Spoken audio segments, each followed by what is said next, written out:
Hi everyone, thanks for stopping by my channel. The purpose of this video is to give guidelines who are completely new in bug bounty and who want to make their careers as a bug bounty hunter. So without a further wait, let's get started. Let me introduce myself. My name is Arfat Khan. I am a hacker, pen tester, content creator and trainer. First, we will need to understand what is bug bounty. In simple terms, a bug bounty is a program in which they offer rewards to individuals who discover and report vulnerabilities in their system or applications. The attitude of a hacker. Before learning bug bounty, you should be curious to learn new things and you should be learning continuously. Second, patient and persistent.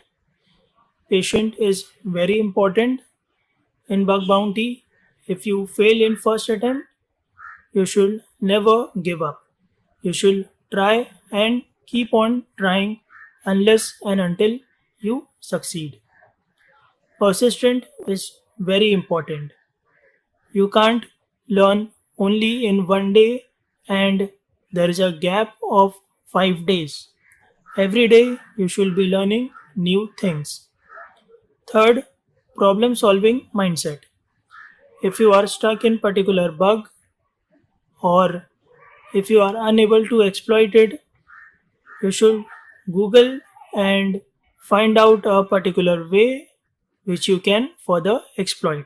Fourth, passion. Passion is very much important in bug bounty. You should not get bored after a while if you don't find any bugs. Financial motivation. Financial motivation is very much important in bug bounty. If you report a bug and it is accepted, you will be rewarded for the same. So in that way, it keeps us motivating to find new bugs, to learn new things, techniques, etc. Network basics.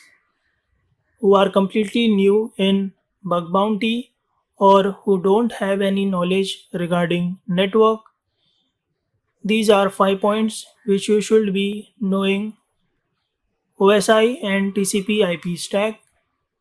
In next video, I will be teaching you what is OSI model. IP addresses, you should be familiar with IP addresses. What are IP address? How they are divided in class. MAC addresses, you should be knowing what is MAC address. Protocols, there are different types of protocols such as HTTP, HTTPS, FTP, etc. Subnetting, you should be knowing how an IP address is subnetted. Learning web technologies. These are web technologies which you should know at least basics such as HTTP, HTML, CSS, PHP, JavaScript, ASP.NET. Who are from IT background, they should be having a knowledge about all these web technologies. If you are not from IT background, you can just have a basic look. I can recommend you visiting W3 School's website. Operating system, Windows and Linux. These are common operating systems which we use in our day-to-day life. Everyone knows how to use Windows. For Linux, I will be creating new video where I will explain you basic commands and how to use Linux. Android and iOS you can skip as of now. This will help you in mobile pen testing. Protocols. As I have explained you earlier, these are basic protocols which you should know about. What are their uses and features? Database. These are different types of database which you should be familiar about. This will help you in SQL injection. So you can just have a look with different types of database. Practicing and polishing your skills. As I have explained you earlier, practice is very much important. Second, learning is also very much important because you will be learning about new bugs, new techniques that will help you in your bug bounty career or as a pen tester. Third, focus. If you are passionate about learning bug bounty, then obviously you will focus and you will work hard. Fourth, after doing practice, learning, and focus, if you fail in your first attempt, don't feel low or don't give up. Fifth, goals. Keep a goal in your mind, like today, what you will learn, and at the end of the day, you should be completing it. Security fundamentals.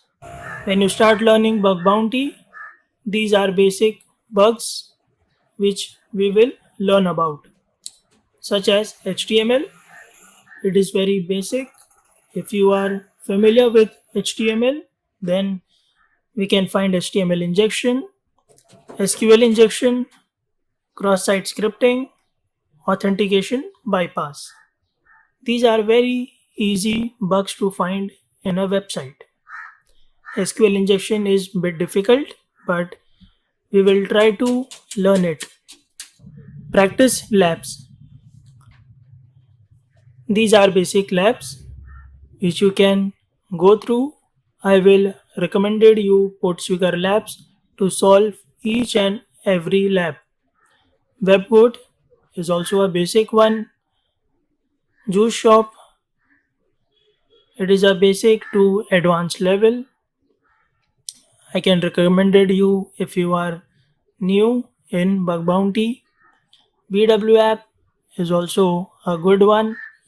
DVWA, it is a very basic. Learning tools, obviously Bubsuit is very much important because throughout the course we will be using Bubsuit. Zap proxy is alternate of Bubsuit. You can use it as well. Nikto is a vulnerability scanner tool. Nmap, through Nmap we will find what are the open ports, services and version running on it. Stay updated. Keep a habit of reading our write-ups on mediums, blog, articles. I upload continuously bug bounty POC videos. You can refer to them as well. Bug bounty platforms. These are bug bounty platforms such as HackerOne, Bugcrowd, Synac, Hackandproof, Integrity. Famous platforms is HackerOne and Bugcrowd. So you can create your account when you are comfortable in finding some good bugs. Ethics, which means rules and regulations. Respect privacy and data integrity. If you find a bug in a website, keep it private and inform them that you have found a bug. Don't misuse the bug. Don't try to modify any kind of data. Responsible disclosure, it means the same, that you should be keeping it confidential and not disclosing in public unless and until it is patched. Compliance with law and policies. In bug bounty program, they will give you a list of policies, rules and regulations which you should be following. Avoid disruption of service. In bug bounty, do not perform any kind of DOS attack. Respect for others researcher. If another researcher has found a bug, you should be taking it in positive way, and in this way you can learn new techniques. From my side, I can give you one personal tip. In starting, please don't rush for money. It will not help you, and at last you will get frustrated and you will leave hunting. In starting, just focus on your success and learn only one bug, then move to the next bug. When you are able to find new bugs, or if you are able to find low and medium bugs, report them on their websites. At least they will give you appreciation. So in this way you can keep motivating yourself. Don't rush for money. It will just keep you frustrating, and at last you will leave hunting. Thank you everyone for watching my video. If you like my video, give a thumbs up, subscribe, and share who are new in bug bounty and who want to make their career. In next video, I will be teaching you about OSI model